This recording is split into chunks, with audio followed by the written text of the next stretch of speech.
തിരുവനന്തപുരം ആറ്റിങ്ങലിൽ ഹോട്ടലിലേക്ക് ലോറി ഇടിച്ചു കയറിയ അപകടത്തിന് പിന്നാലെ ഹോട്ടലിനും വാഹനത്തിനും തീപിടിച്ചു. ഇന്നലെ രാത്രിയിലായിരുന്നു സംഭവം. ആളപായമില്ല.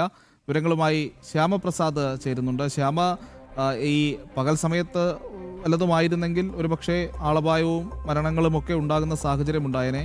എന്തായാലും അങ്ങനെ ഉണ്ടായില്ല. എന്തൊക്കെയാണ് വിശദാംശങ്ങൾ?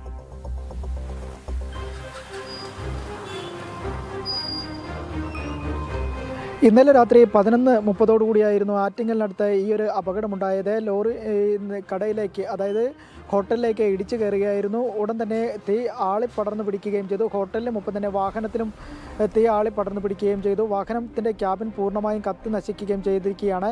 എന്നാൽ ഈ സംഭവം നടക്കുമ്പോൾ കടയിൽ 6 ജീവനക്കാരാണ് ഉണ്ടായിരുന്നത്. ആർക്കും ആളപായങ്ങളൊന്നും തന്നെ റിപ്പോർട്ട് ചെയ്തിട്ടില്ല. ഈ വാഹനം കടയിലേക്ക് ഇടിച്ചു കയറുന്നത് കണ്ട് തന്നെ ജീവനക്കാർ പല ഭാഗത്തേക്ക് ഓടി മാറുകയും ചെയ്തു. അതിനാൽ തന്നെ വലിയൊരു ദുരന്തമാണ് ഒഴിവാകുകയും ചെയ്തത്. ഒപ്പം തന്നെ ഗ്യാസ് സിലിണ്ടർ തെറിച്ച് വാഹനത്തിനടിയിലും എല്ലാം തെറിച്ച് വീഴുകയും ചെയ്തു. എന്നാൽ അവസരോചിതമായ നാട്ടുകാരുടെ ഇടപെടൽ മൂലമാണ് വലിയൊരു ദുരന്തം അവിടെ ഒഴിവായി മാറുകയും ചെയ്തത്. തക്ക സമയത്ത് നാട്ടുകാരും ഒപ്പം തന്നെ ഫയർഫോഴ്സ് അധികൃതരും സ്ഥലത്തെത്തി നിലവിൽ തീ അണയ്ക്കുകയും ചെയ്തു. വാഹന ഗതാഗതം 1.5 മണിക്കൂറോളം തടസ്സപ്പെടുകയും ചെയ്തിരുന്നു.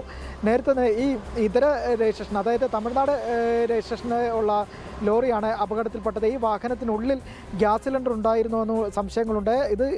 ഇത് സംബന്ധിച്ചുള്ള പരിശോധനകളെല്ലാം തന്നെ മോട്ടോർ വാഹന വകുപ്പ് സ്ഥലത്തെത്തി പരിശോധന നടത്തും. വാഹനമടക്കം പരിശോധിക്കുകയും ചെയ്യും. ഒപ്പം തന്നെ നിലവിൽ ഹോട്ടലിൽ ഇത്തരത്തിൽ ഗ്യാസ് സിലിണ്ടറൊന്നും പൊട്ടിത്തെറിച്ച് വലിയൊരു അപകടത്തിലേക്ക് വഴിവെച്ചില്ല എന്നതും വലിയൊരു വൻ ദുരന്തം ഒഴിവാകുന്നതിന് വലിയ കാരണമാകുകയും ചെയ്തിരിക്കുന്നു. എന്തായാലും രാവിലെയോടുകൂടി തന്നെ സ്ഥലത്ത് മോട്ടോർ വാഹന വകുപ്പ് ഈ ലോറി അടക്കം പരിശോധന നടത്തും.